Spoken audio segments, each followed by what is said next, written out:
কথিত আছে বহু বছর আগে এই মন্দিরের স্থানে ছিল এক আকাশ ছোঁয়া অশ্বত্থ গাছ, আর সেই গাছেই ছিল শকুনের বসতি। সেইখান থেকেই স্থাপিত হয় এই 135 বছরের বিরাট তীর্থস্থান শকুন্তলা কালী পুজো।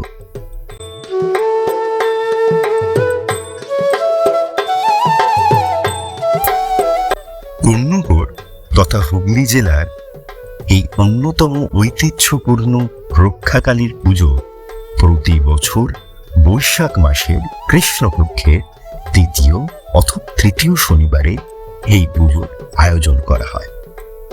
কথাটা তাজ্জব হলেও এটাই সত্যি যে এই বিরাট দেবীর পুজোতে প্রতিমার আগমন ও নিরঞ্জন দুটোই একই দিনে হয়।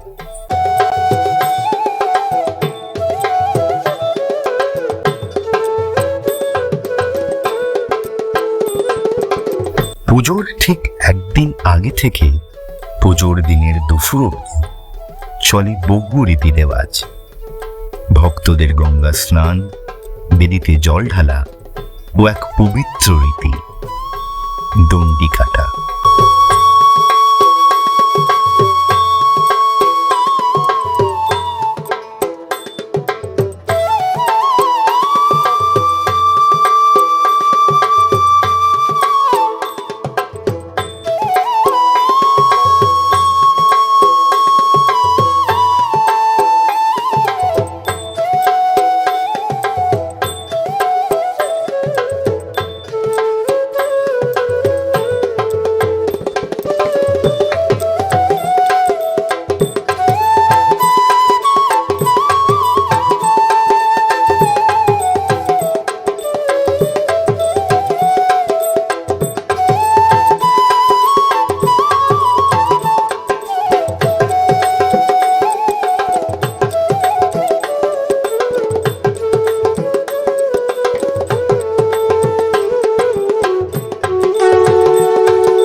আর এত কিছুর পর শুরু হয় সেই মনোমুগ্ধকর দৃশ্য।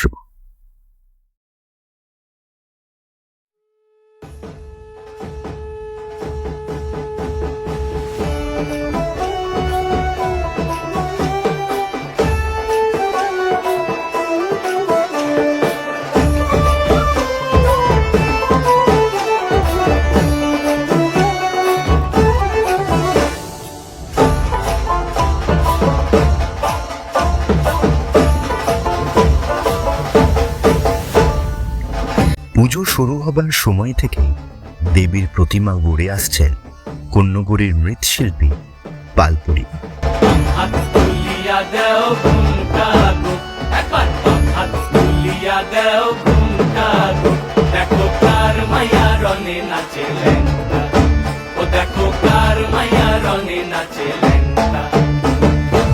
নমস্কার, আমি হচ্ছি ঈশ্বর কার্তিক চন্দ্র পালের ছোট কন্যা। মা রক্ষাকালী শকুন্তলা মা যেখানে তৈরি হয়। আমার দাদুর নাম হচ্ছে মৃৎশিল্পী রাজেন্দ্রনাথ পাল, তার ছেলে হচ্ছে ঈশ্বর কার্তিক চন্দ্র পাল। আরো অনেক ছেলে ছিল, কিন্তু যিনি ঠাকুর করতেন আসল তিনি হচ্ছেন কেষ্ট পাল, সন্তোষ পাল ওরফে কেষ্ট পাল। উনি ঠাকুর করতেন।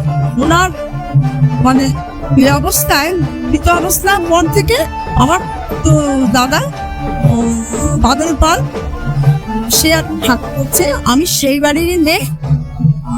আমি জ্ঞানত পুজোটা দেখে আসছি 53-54 বছর জ্ঞানত দেখে আসছি।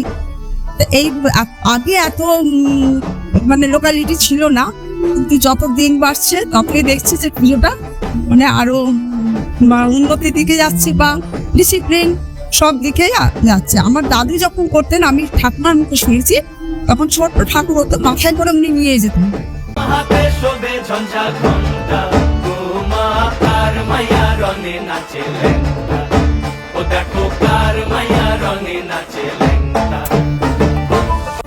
ভারতবর্ষের বাকি প্রতিমা পুজোতে প্রতিমাকে বিভিন্ন বস্ত্র দিয়ে সাজানো হয়।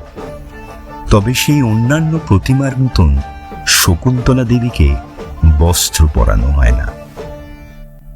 তার সম্পূর্ণ শরীর ঢেকে আসে ভক্তের দান করা সোনা গয়নাতে, এবং সেই সোনায় ঝকমকে হয়ে ওঠে কন্যগড়ের শকুন্তলা কালী।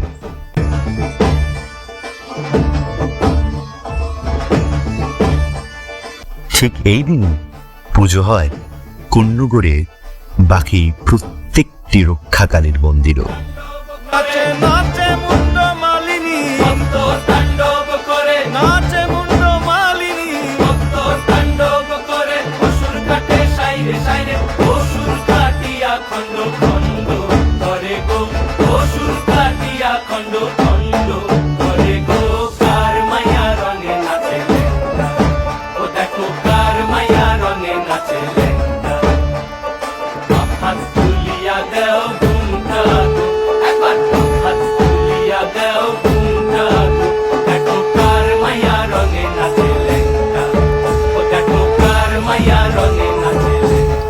আর ঠিক তারপরেই সূর্য অস্ত হওয়ায় শুরু হয় এই দেবীর মন্দির যাওয়ার যাত্রা।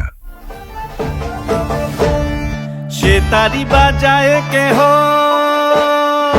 সে তারি বাজায় কেহ, দোতরা বাজায় কেহ, সে তারি বাজায় কেহ, দোতরা বাজায় কেহ, সারেঙ্গি মৃদঙ্গ ধবল কাশিয়ার।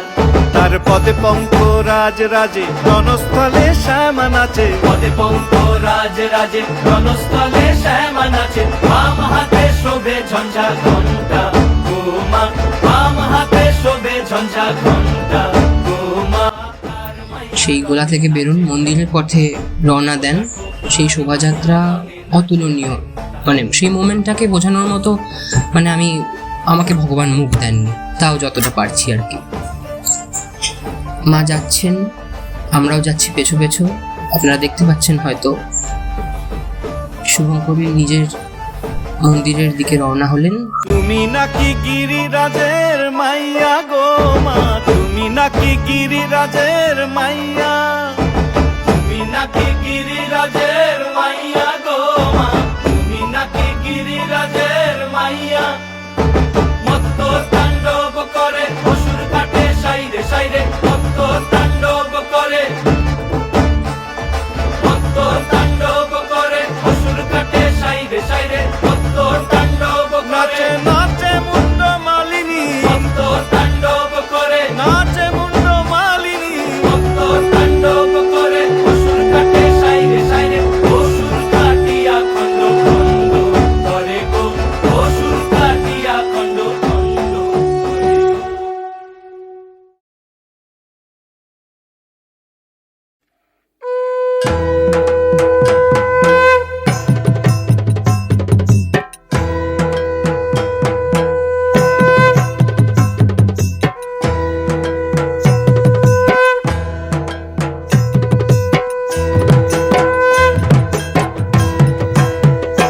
দেবী মন্দিরে প্রবেশ হতেই শুরু হয় এই মহামায়ার মহাপুজো। একবার নাচো নাচো গো শ্যামা নাচো এমন করে, একবার নাচো মা, একবার নাচো মা, একবার নাচো নাচো গো শ্যামা নাচো এমন করে, একবার নাচো মা, একবার নাচো মা, তুমি যেমন করে নেচেছিলে। ভক্তের ভিড় যেন সেই মূর্তির এক ঝলক দেখার জন্য উতলা হয়ে ওঠে।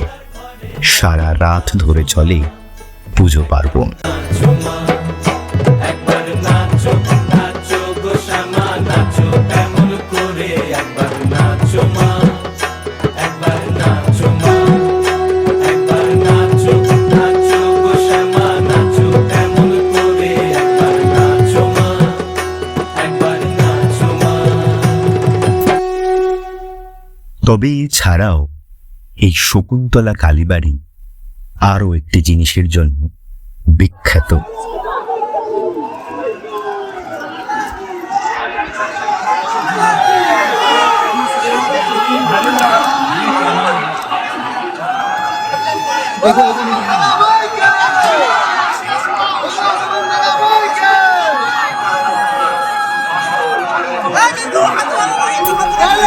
আমরা কোনো ধর্ম বা কোনো ভক্তকে আঘাত করতে চাই না, তবে একবার ভেবে দেখবেন, রক্ষাকালীর পুজোতে যদি নিরীহ প্রাণীদের রক্ষা মিশে যায় তাদের ভাই বোনের ও নিজের রক্তে, তবে সেই দেবী কি সত্যি সকলে, নাকি শুধুই মদয়? মামা বলে ডাকো টানির অঞ্চলেতে ধরে একবার, মামা বলে ডাকো টানির অঞ্চলেতে ধরে একবার নাচো মা, একবার নাচো মা, একবার নাচো। তবে বছরের পর বছর চলুক এই মহামায়ার পুজো, এই আমাদের মনস্কামনা। আরো জাগ্রত হয়ে উঠুক এই শকুন্তলা কালীবাড়ি। যেমন করে নেচেছিলে